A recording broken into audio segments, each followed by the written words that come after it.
Bienvenidos a la segunda sección de Root ESG Podcast. Hemos hablado en la sección 1 sobre los certificados de ahorro energético y sobre el sector energético en general. Y hoy os traemos un invitado que es absolutamente de lujo para hablar de todos estos temas. Manuel Barrera, ¿qué tal? ¿Cómo estás? Muy bien, muchas gracias por invitarme al podcast. Encantado de estar aquí. Y yo encantado de que tú estés aquí. Bueno, nos conocemos de hace muchísimo tiempo, pero bueno, cuéntale un Correcto. poquito a la gente sobre quién eres y tu trayectoria.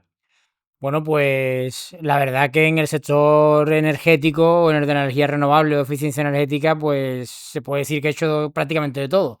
He sido primero técnico, he sido después comercial puro, he sido técnico comercial posteriormente, he trabajado para proveedores, para constructores, para promotores ahora. Y la verdad que he pasado por todas las fases que se pueden tener en este sector de la energía o de la eficiencia energética.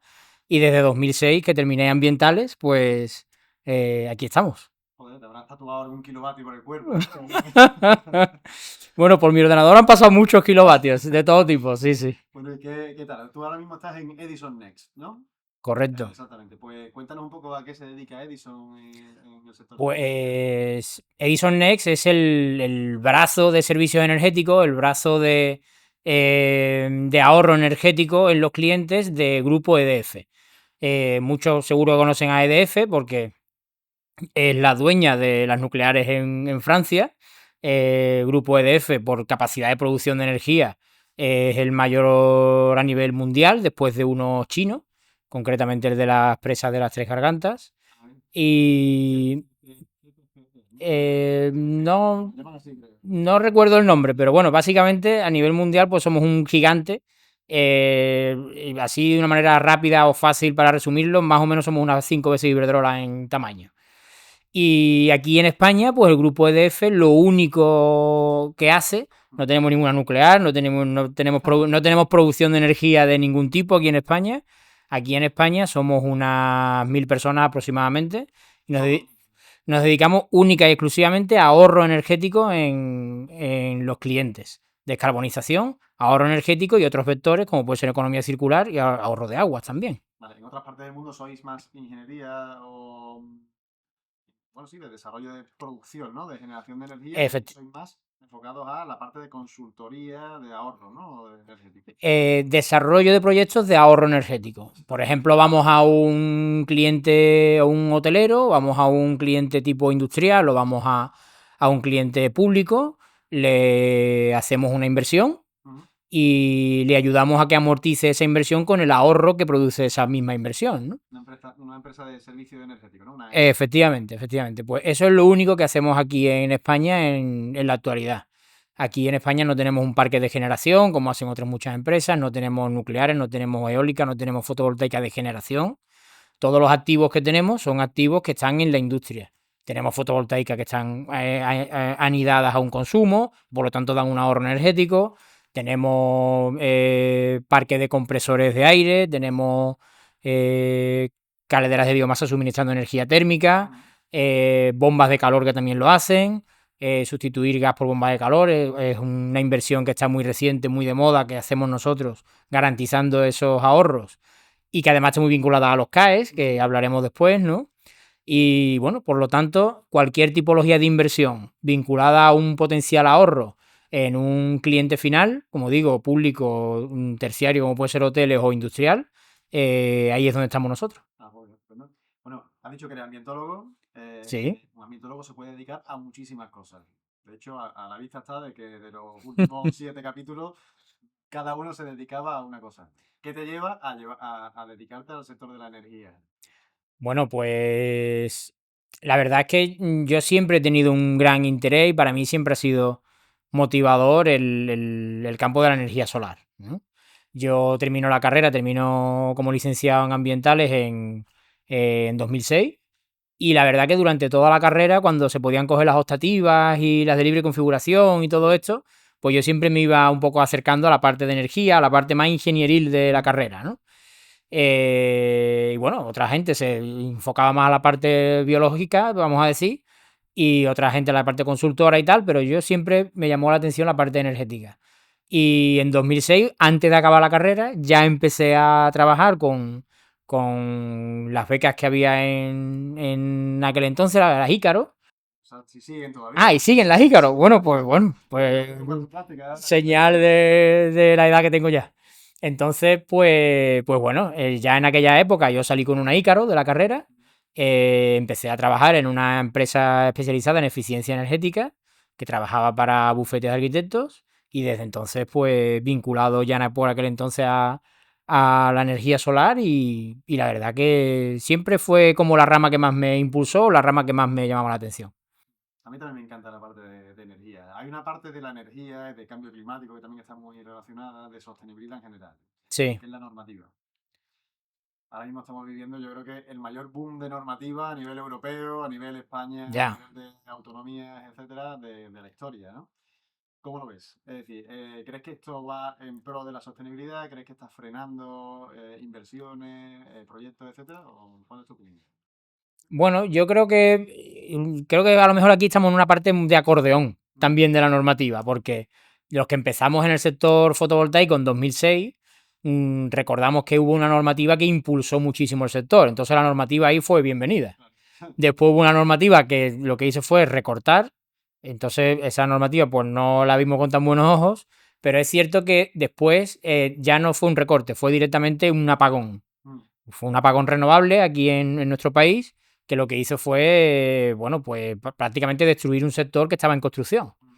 ¿Qué ocurre? Que de nuevo la normativa hizo resurgir al sector 2015. 2015-2016 para que en 2018 tuviéramos ya por fin una normativa después del impuesto al sol y todo aquello que ocurrió que Sí, fue tremendo, ¿no? Pues ya a partir de 2018 el autoconsumo se generó una normativa pro autoconsumo, vamos a decir, que inclusive no tenía subvenciones, pero que promovió la cantidad inmensa de proyectos que empezaron desde 2018. O sea que la normativa a nivel de energía ha sido muy útil, mm, y yo creo que ya estamos en un punto en el que mientras menos normativa, mejor. sí. Ya estamos en un punto en el que mientras menos subvenciones y menos normativa introduzcamos, mejor, porque también las subvenciones van haciendo que las inversiones vayan esperándose por las subvenciones, o inclusive en algunos casos hace que la gente no se eche para adelante para incluso pedir la subvención. Claro.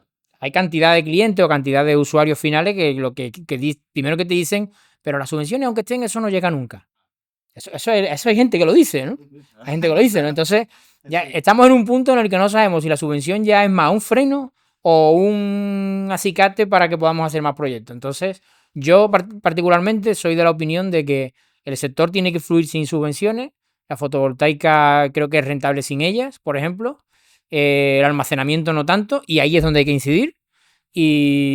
Pero bueno, quizás debemos ir más por los incentivos fiscales o por las reducciones fiscales para aquellos que inviertan más que en un incentivo en base al CAPES o en base Que a los que importes. tenga beneficios, que tenga bonificaciones, ¿no? Yo también soy de tu opinión de, oye, es una ayuda.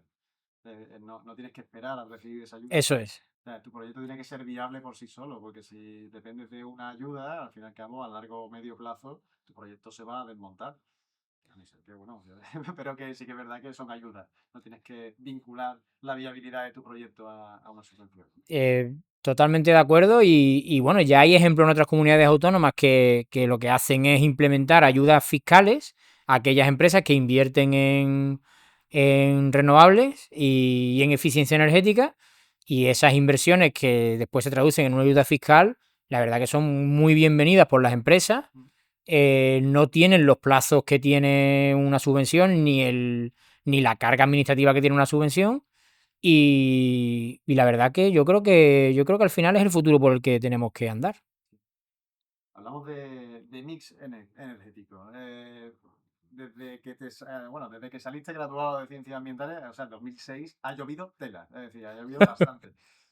Y en el sector de la energía no, bueno, ha Sí, cambiado muchísimo. totalmente. Yo he vivido mix eléctrico, que para quien no lo sepa, digamos, es el conjunto de kilovatios de todo tipo, ¿vale? Para que Sí, lo entienda el común de los mortales. Oye, mira, el total de la energía que hay en la red eléctrica, pues un tanto por ciento va de ciclos combinados, un tanto va correcto, por hidroeléctrica, otro tanto va por fotovoltaica, etcétera. correcto. Pues mi energético antes tenía un gran componente de con ciclos combinados y tal, y ahora tiende más a tener una participación más grande de las renovables, ¿no? Correcto. ¿Cómo estás viviendo esa transición? ¿Cómo estás viendo la sostenibilidad ambiental dentro del sector energético? Hombre, la transición energética que se tiene que llevar a cabo para que haya una transición ecológica también, la transición energética, pues evidentemente tiene sus matices y tiene sus cosas buenas y sus cosas malas, como todas las transiciones, ¿no? Efectivamente, pues bueno, al final hemos abundado en que necesitamos un modelo descarbonizado de la economía. Para eso lo primero que se podía hacer era avanzar en la huella de carbono de la generación de la electricidad. Y bueno, ahí teníamos un recorrido muy largo que hacer, que ya vamos dando pasos y ya vamos cumpliendo, ¿no? Algunas centrales de carbón ya han desaparecido y se están desmantelando. Los ciclos combinados cada vez entran menos en juego. Y ahora queda un por venir también la parte de almacenamiento para que esa red renovable, que no está siempre disponible, la tengamos disponible en otros horarios y en otras fases del consumo, ¿no? En definitiva, yo creo que estamos en un momento álgido de las renovables, pero ya no estamos en una fase en la cual es necesario las renovables por la transición o porque hay unas subvenciones que aportan. Ya estamos en una fase en la cual pongo una fotovoltaica o pongo una eólica o o hacemos una inversión en renovables e inclusive en un futuro en un almacenamiento, porque verdaderamente es la opción más rentable para suministrar esa energía. Ya no es competir. Los números ya hablan muy claramente de que no existe competición entre lo renovable y lo nuclear, por ejemplo, lo renovable y los ciclos combinados. Ya ni que decir tiene la independencia energética, ¿no? Después de la guerra de Ucrania y etcétera, etcétera, ¿no? Entonces, jugamos a diferentes factores. Uno es la independencia, que yo creo que es indudable, y otro es el euro megavatio generado, cuál es el más económico. Y hay cantidad de subastas a nivel internacional, a nivel mundial, que hablan que el euro megavatio generado más económico es el de las renovables. Por lo tanto, estamos ya en un ciclo en el que unas nuevas generaciones lo normal es que sigan apostando por renovables, que necesariamente van a tener que combinarse con otras durante un periodo transitorio amplio. Ya que hay tecnología suficiente para el almacenamiento. Claro, por mucha solar que metamos o por mucha eólica que metamos, ni siempre vamos a tener viento, ni siempre vamos a tener sol. Por lo tanto, necesitamos jugar con los pantanos y con la hidroeléctrica. Necesitamos jugar con la nuclear, que yo creo que es importantísima todavía, al menos durante un tiempo, durante muchos años, hasta que tengamos un verdadero despliegue de lo que es el futuro renovable, que yo creo que va aliado con el almacenamiento. ¿Cuál crees que de todas las vías de energía renovable tiene el menor impacto medioambiental? Porque cada una, o sea, las llamamos renovables, ¿no? Porque están descarbonizadas. Pero tienen sus impactos medioambientales, es decir, tanto la eólica como la solar fotovoltaica, como la solar térmica, como la hidroeléctrica, la nuclear es una energía descarbonizada y se considera renovable Como tal, sí. desde el punto de vista de Tiene, descarbonización. tiene muchos peligros y tiene muchas inquietudes y tiene unos riesgos asociados, Pero es pero descarbonizada. descarbonizada como tal lo es. Exactamente. ¿Cuál crees que es la que menos impacto ambiental tiene de estos tipos? Bueno, yo creo que las propias renovables han demostrado ya durante muchos años que la huella de carbono que tienen implícita en su fabricación, instalación, etcétera, está más que cubierta con unos pocos años de funcionamiento de esa planta a posteriori, ¿no? Es decir, yo creo que aquí ha habido un debate durante muchos años, pero yo creo que ese debate está más que resuelto. Y de hecho, yo creo que en los primeros años del sector ya estaba resuelto. Lo que ocurre es que, bueno, resistencia al cambio y dependiendo de con qué mirada veamos ese cambio, pues es cierto que pueden existir esas reticencias. Y bueno, el impacto medioambiental, o al menos referenciado a huella de carbono que tiene la implantación de las plantas renovables, yo creo que claramente favorable y positivo en cuanto a la reducción de la huella de carbono. Yo creo que eso ya no es un debate que no merece la pena ni reabrir. Después sí es cierto que por sostenibilidad debemos entender otros muchos conceptos, ¿no? Y aquí la sociedad juega un papel clave. A nivel a nivel de municipios, a nivel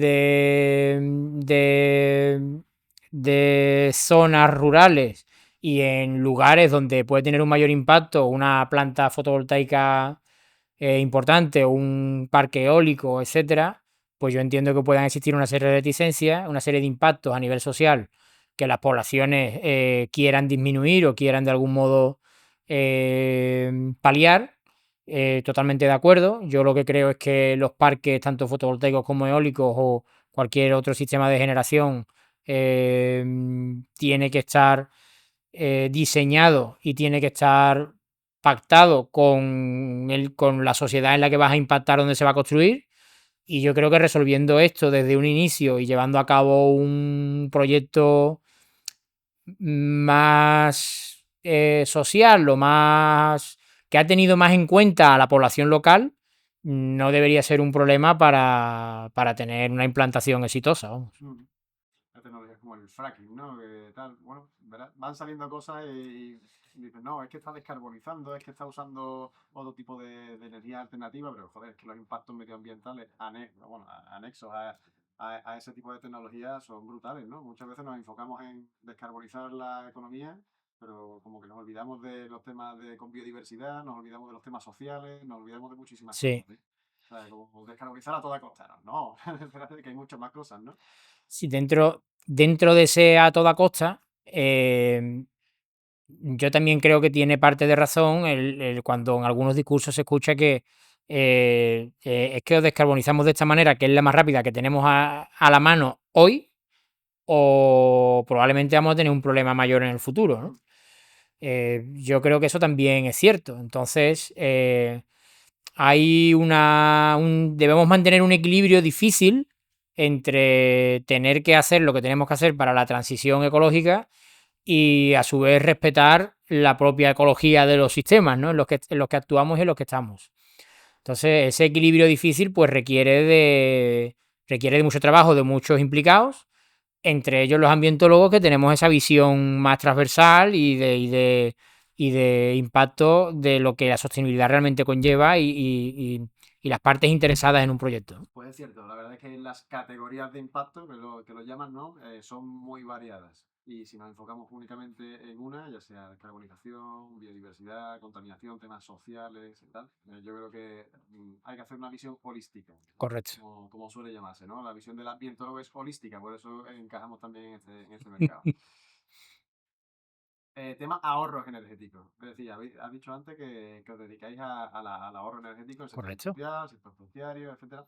Hay una iniciativa nueva que hablábamos en la sección uno, que son los CAE, los certificados de ahorro energético. Y Sí, me gustaría que nos contases tú, porque vosotros sois sujetos delegados, que ya os he correcto. explicado lo que significa eso, pero si quieres lo puedes repetir y tal para que le quede claro a la gente, porque sois un actor clave en todo esto de los certificados de ahorro energético.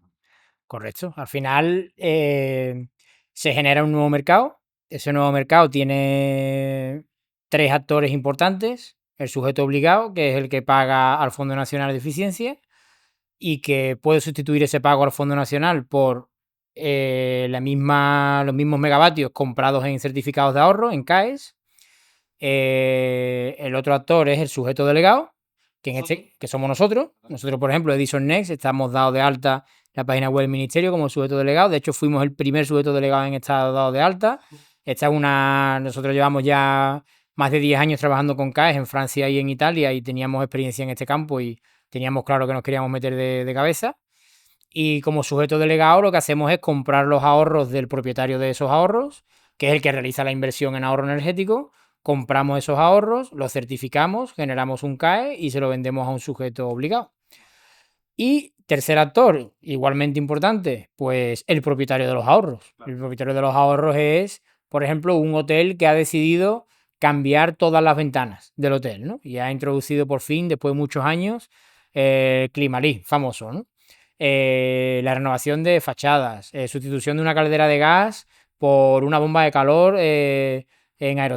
con aerotermia, es decir, electrificación de los consumos. Pues todo este tipo de inversiones, ya sea en hoteles, en industrias,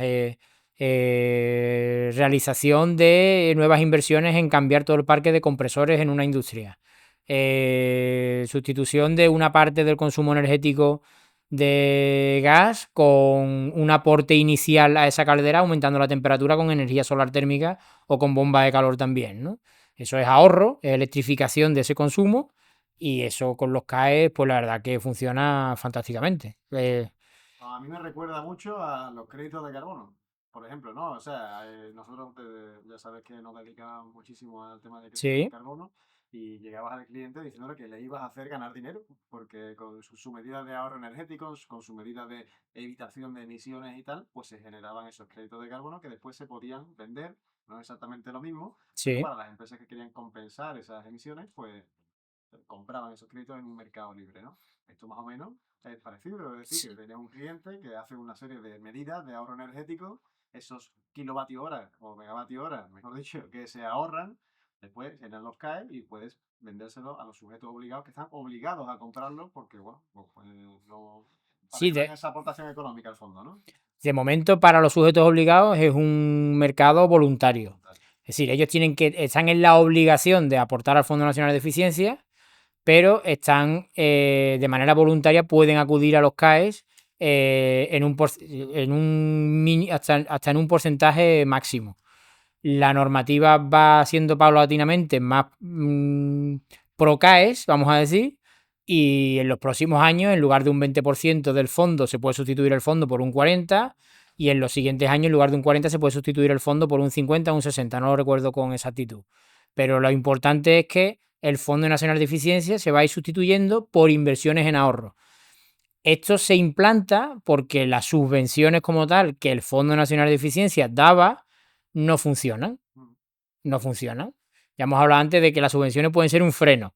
Pues en este caso las subvenciones eran un freno, es decir, de mano y cuatro a la vez, ¿no? Porque teníamos que dedicar un personal a gestionar esas subvenciones, teníamos que hacer una cantidad de documentaciones y de trámites brutal y además esperar a que cobremos esa subvención dentro de X años. Los sujetos delegados pactamos de manera privada con el propietario de los ahorros cuánto le vamos a pagar y lo podemos hacer en el mismo momento que hemos verificado. Es decir, que podemos, que es una cuestión de pocos meses desde que vemos un ahorro, desde que hacemos una oferta, desde que nos la aceptan, desde que verificamos. Hablamos a lo mejor de en 2 meses tenemos la posibilidad de tener una inversión con un ahorro monetizada en lugar de yendo a una subvención clásica, ¿no? Claro, es que el retorno de la inversión se te acorta muchísimo, ¿no? O sea, el impacto de los CAEs en la industria y tal es muy grande. O sea, Total. a poner números, ¿se sabe ya los precios aproximados de los CAEs o tal? Pues no sé si eso lo puedes contar o... Bueno, el mercado de CAEs al final se mueve por un pago por megavatio hora. Y hay inversiones que se están pagando a 100 euros megavatio hora de ahorro, en base a que es una inversión, vamos a decir, sencilla, en base a que es una ficha estándar del decreto que te permite calcular el ahorro de una manera estandarizada y sencilla igualmente, y verificarlo igualmente de una manera sencilla, ¿no? Entonces, si tenemos una inversión de un volumen muy grande, pues no sé, cambio de un horno en una siderúrgica, pues un ahorro brutal y entonces a lo mejor se puede llegar a precios muy buenos de pago por esos ahorros, a lo mejor de 120 euros por megavatio. Y sin embargo hay inversiones pequeñas que a su vez dan un ahorro pequeño, que a lo mejor tenemos que ofertar los CAEs a 60 euros megavatio, a la mitad, ¿no? En definitiva, en cada caso hay que estudiarlo, pero el pago de los CAEs va en función del volumen de la energía y en volumen de la dificultad que tenga de verificarse esa medida. Vale. O sea, es muy interesante, ¿vale? Es la conclusión a la que llevo con todo esto, porque de la otra forma sería subvención IDAE, subvención tal, y eso lo sabemos todos Sí, cómo. bueno, sin poner nombre, nosotros tenemos actualmente clientes a los que le hemos pagado 1 millón de euros por una medida de ahorro Ujú. y nosotros pues con ese CAE certificado pues ahora iremos a negociar con los obligados a ver a cuánto nos lo pagan, ¿no? Vale. Pero se hacen inversiones potentes que vienen a reducir los paybacks de los proyectos, a lo mejor que estaban antes en 7 años, ahora hasta 2. Increíble. Vamos a mí es que me parece increíble, porque es Sí, que sí, se depende de la reduce medida. mucho. Es justo lo contrario de lo que se venía haciendo antes. Depende de la medida, se dan plazos de retorno muy, muy interesantes. Aquellas medidas que están vinculadas a electrificar un consumo, una caldera de gas que se cambie por una bomba de calor o este tipo de cuestiones, la verdad que están muy bien valoradas en cómo se calculan los CAEs y el ahorro. y la verdad que tienen unos importes muy altos. Qué bueno. En temas de las trabas que hemos comentado antes para las subvenciones, también hay trabas a nivel de administración y yo creo que eso influye muchísimo en que haya más o menos proyectos de renovables o proyectos de generación de energía en las distintas comunidades autónomas. De hecho, si vemos el mapa de España, pues seguramente veamos muchas diferencias Ya, entre las distintas comunidades autónomas en términos de instalaciones industriales, instalaciones de generación de energía, etcétera. sí. Y tiene mucho que ver con la tramitación, con el permitting ambiental, la legalización ambiental de las actividades. ¿Cómo crees que está influyendo esto en que a lo mejor aquí en Andalucía o en otras partes de España pues se estén frenando los inversores o los promotores de proyectos para crear este tipo de actividades? Aquí la verdad que tenemos un serio problema, es decir, ya no solo las inversiones en los propios activos renovables o en fotovoltaica, eólica, etcétera, las inversiones que realizan las industrias a día de hoy en su propia actividad. Mm, Deparan muchas veces normativas o deparan muchas veces en retrasos en base a una autorización que se les tiene que emitir, que muchas veces la industria no lo entiende porque piden un permiso para una pequeña ampliación de una línea de actividad y a lo mejor en algunos casos tiene que pasar por cultura porque cercano a esa misma finca existe pues no lo sé, algún tipo de patrimonio que se tiene que ver, ¿no? mm, Hay expedientes que salen de industria, van a cultura, en cultura se paran o tardan lo que tienen que tardar, vuelven, y yo creo que aquí hay una mezcla de muchas cosas que para las que creo que, que a día de hoy, por suerte, se están poniendo medidas. Hay una mezcla, por ejemplo, de que en la administración no existe personal suficiente ni cualificado en base a qué cuestiones se les pide. Y esto no es culpa del personal funcionario que lleva estos expedientes, esto es culpa de las distintas administraciones que hemos tenido a lo largo del tiempo, ¿no? Tenemos normativa por activa y por pasiva de cuestiones que a lo mejor podrían ser más sencillas o más simplificadas, ¿no? Y aquí es cierto que se está haciendo un trabajo importante en simplificación de la normativa para que esta serie de permisos y autorizaciones se puedan dar de una manera más responsable. mm, A nivel mundial, incluso en países más avanzados que nosotros, es algo muy habitual las declaraciones responsables. Pues aquí en España sigue siendo algo que no está introducido del todo. mm. Entonces debemos andar ese camino porque al final todos queremos hacer las cosas bien. El que hace la promoción también y los que firmamos los proyectos para implantarlos queremos que estén bien hechos. Entonces siempre vamos a afirmar responsablemente que hacemos las cosas bien. Claro. Y además siempre estará sujeto a que la propia autoridad competente pueda verificar y analizar que eso esté bien hecho, ¿no? Inspección. Correcto. Hace falta más inspección ambiental. Claro, tampoco hay medios para hacer más inspección. Entonces, yo creo que hay diversos problemas que se tienen que solucionar. Uno es el de la falta de personal, uno es la cualificación de ese personal, otro es el de las normativas que se han ido ampliando, pero no se han ido ni siquiera manteniendo ni reduciendo, y que eso se va simplificando poco a poco. Y bueno, y que las subvenciones, que también es algo que paraliza, que también son normativas al fin y al cabo, Claro, puedan llevarse a cabo desde una visión más fiscal y menos de importes a ingresar, ¿no? claro. Bueno, entonces hablamos de sociedad.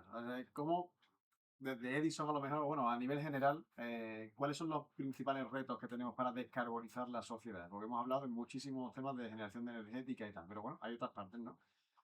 ¿Cuáles son los retos y las oportunidades que tenemos para descarbonizar la sociedad y cómo lo está haciendo o qué está aportando Edison en este caso, Edison Next? Pues mira, yo aquí lo primero que tengo que decir es que independientemente de Edison u otros actores del mercado, lo que hay de sobra es dinero para descarbonizar. Estoy de acuerdo, hay mucho dinero. Es decir, hay, en nuestro caso, por supuesto, pero hay otras empresas igualmente importantes, igualmente potentes, que lo que tienen es mucho capital actualmente puesto a disposición de inversiones en descarbonización.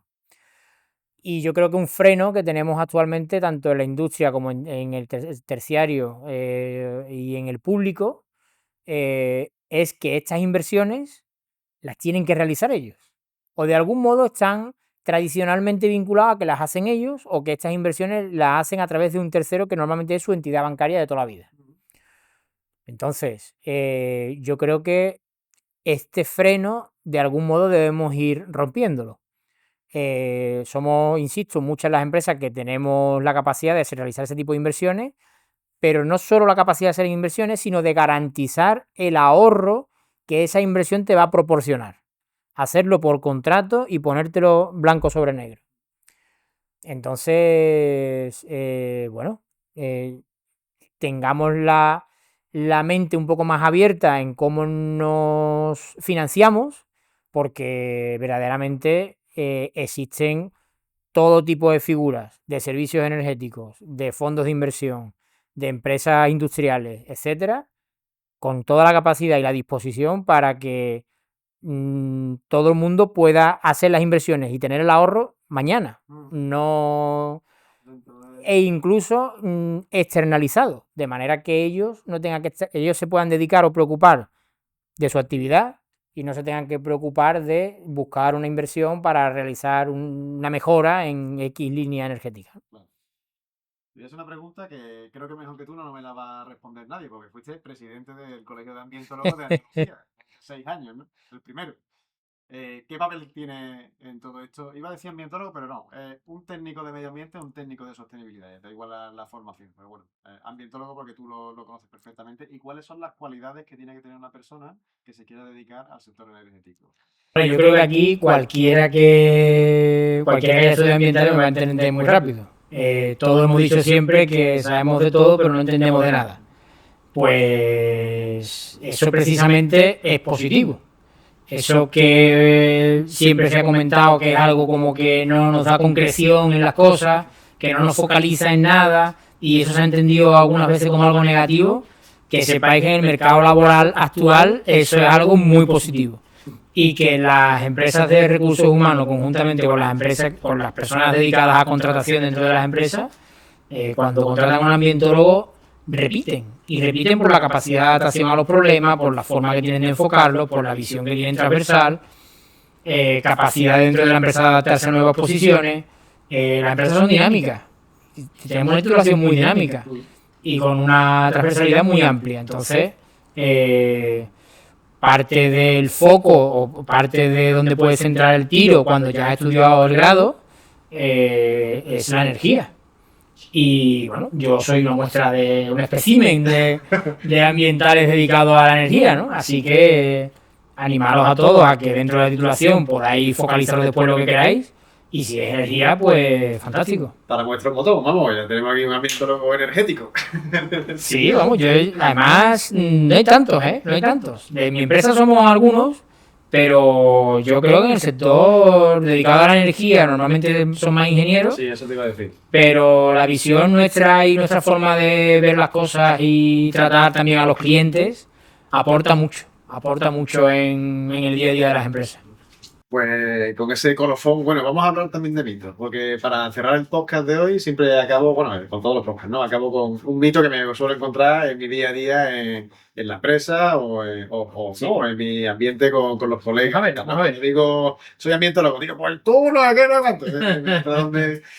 De ecologista, ¿no? Por ejemplo, tengo dos para el tema de... Venga, me gustan los mitos, a ver. Uno me dijo que la fotovoltaica no era tan verde, que se necesitaba muchísima extensión para generar muy poca energía. ¿Qué opinas de eso? Bueno, yo creo que la fotovoltaica ha venido demostrando desde hace muchos años que es una tecnología rentable, que es una tecnología que descarboniza, que es una tecnología que aporta valor en el territorio cuando es distribuida, e incluso también puede aportar otras cosas cuando también son parques grandes, ¿no? Allá por 2006 los paneles fotovoltaicos estaban en 220 vatios, los paneles de mercado. Un panel de mercado actual está rondando los 580. Quiero decir que más o menos para el mismo espacio tenemos el doble de potencia instalada, lo cual habla que la tecnología va evolucionando cada vez mejor, ¿no? Y lo sigue haciendo. La curva de aprendizaje de esta tecnología no ha terminado. Quizá la de eólicas ya está un poco más difícil, pero la fotovoltaica sigue mejorando. Y también tengo que decir, en los parques sobre suelo cuando ocupamos un suelo rústico, siempre se han ocupado terrenos que son de secano. Y siempre se han ocupado terrenos en los cuales los propios agricultores y los propios propietarios de esas zonas han entendido que el arrendamiento de ese suelo les podía tener un beneficio económico mejor que la explotación con un monocultivo de secano de ese suelo. Digo lo del monocultivo porque en algunos casos incluso se ha demostrado que la biodiversidad que puede albergar una planta fotovoltaica en funcionamiento es mayor que la de un monocultivo de secano. Entonces, cierto que hay un impacto ambiental, un impacto controlado porque las autorizaciones ambientales se dan con una serie de medidas correctoras y que se tienen que aplicar, pero ojo porque a lo mejor nos encontramos también con un impacto positivo. Claro, exactamente. Bueno, va muy en línea con el siguiente mito que te iba a decir.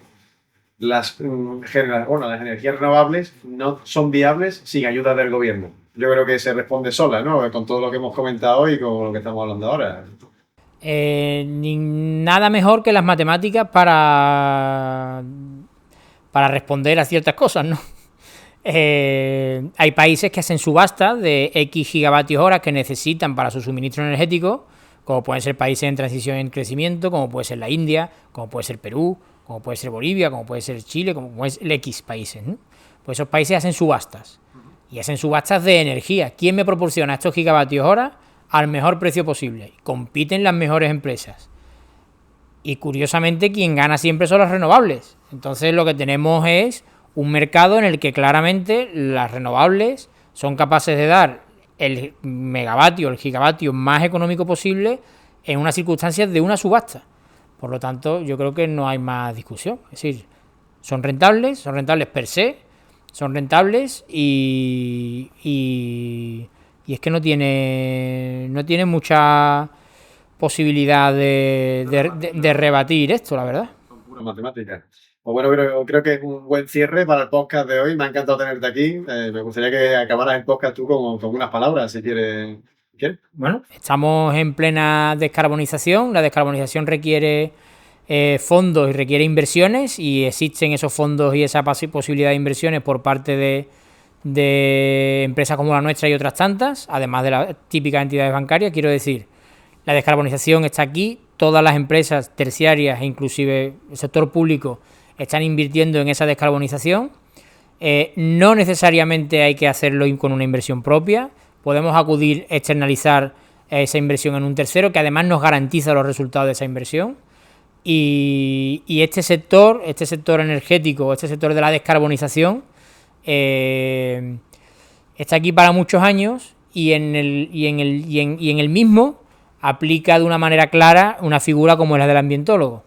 Descarbonizar debemos hacerlo con una visión transversal, con una visión multidisciplinar y una visión como la de titulación de ciencias ambientales, pues la verdad que es perfecta para el sector energético y para la sostenibilidad en general, ¿no? Así que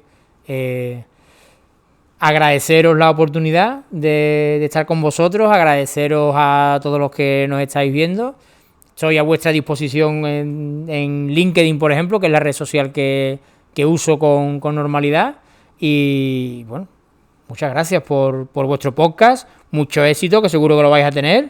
Y seguro que nos vemos en el futuro. Seguro que sí, no será la última vez que aparezcas por aquí seguro y cuenta con nosotros para lo que sea. Para nosotros el placer ha sido nuestro tenerte en este podcast. Muchas gracias. Pues nada, Manolo.